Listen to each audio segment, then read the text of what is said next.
கடைசியா நேத்ரன் உங்ககிட்ட என்ன பேசினாரு? சொல்லுவாரு, நான் உன்னை ரொம்ப கஷ்டப்படுத்துறேன்ல,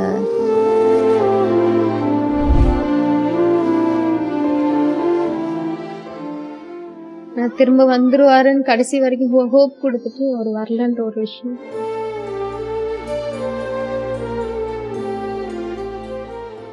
போய் அட்மிட் பண்ண அன்னைக்கு வந்து சொல்லிட்டாங்க, நாங்கள் இந்த மாதிரி கீமோ கொடுக்கறதுக்காக தான் போனோம்.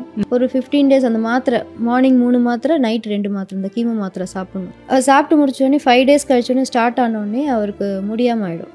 அந்த 5 நாள் அவர் நல்லா தெம்பாக இருப்பார்.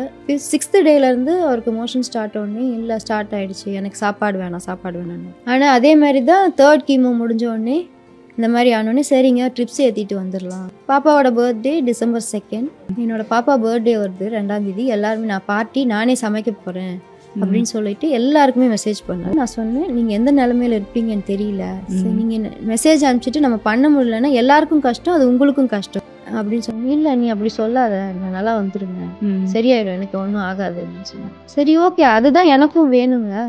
பொண்ணுக்கும் அவளோட பர்த்டே அன்னைக்கு அப்பாவை அப்படி பார்க்கறது ரொம்ப அவளுக்கும் ரொம்ப கஷ்டமா இருந்துச்சு.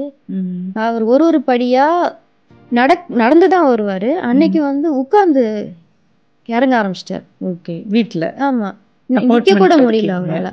ஆமா, அதாவது 3 வீடு இருக்கும். ஃபர்ஸ்ட் ஃப்ளோர்ல நாங்க இருக்கோம். படி இறக்குறோம், அவரால் இறங்க முடியல, அப்படியே உட்கார்ந்துட்டார். உட்கார்ந்து இப்படி போறாரு அப்படி போறாரு, எங்களால என்ன பண்றதுன்னே தெரியல. பாப்பாவோட ஃப்ரெண்டு தான் வண்டி ஓட்டிட்டு வருவாங்க, அவங்கள எப்படியோ பிடிச்சி உட்கார வச்சு கூட்டிகிட்டு போயிட்டு அங்கே ஸ்ட்ரெச்சர் தான் வேணும், என்னால் வீல் சேரில் உட்கார முடியும் அப்படின்னு சொல்லிட்டு ஸ்ட்ரெச்சரில் உட்கார வச்சு கூட்டிகிட்டு போனதுக்கப்புறம் ஃபஸ்ட்டு எமர்ஜென்சி வார்டுக்கு தான் கூட்டிகிட்டு போனோம்.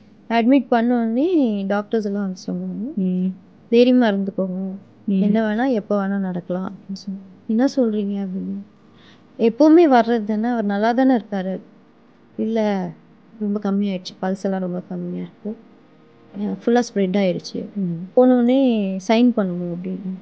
எதுக்கு அப்படின்னு கேட்டோடனே, இல்லை வென்டிலேட்டர் வைக்கணும், இந்த ஆக்சிஜன் அவருக்கு பத்தலை, ஸோ எப்போ வேணாலும் வச்சு மிஷின் வைக்கிற மாதிரி இருக்கும், டியூபு உள்ளே போடுவாங்க அப்படின்னு. மத்தியானம் வரைக்கும் நல்லா தான் இருக்கும். தண்ணி கேட்டார், தண்ணி கொடுத்தேன்.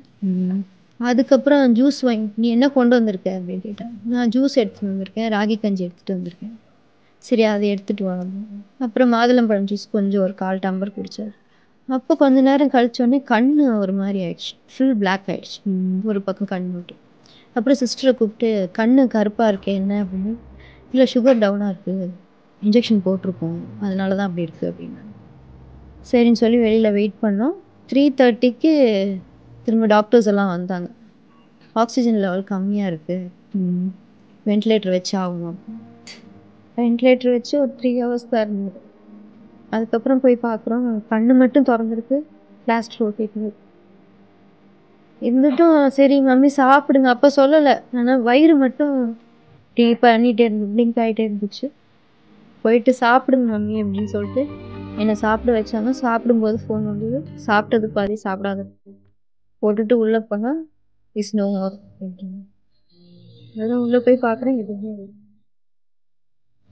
நான் திரும்ப வந்துருவாருன்னு கடைசி வரைக்கும் ஹோப் கொடுத்துட்டு ஒரு வரலன்ற ஒரு விஷயம்.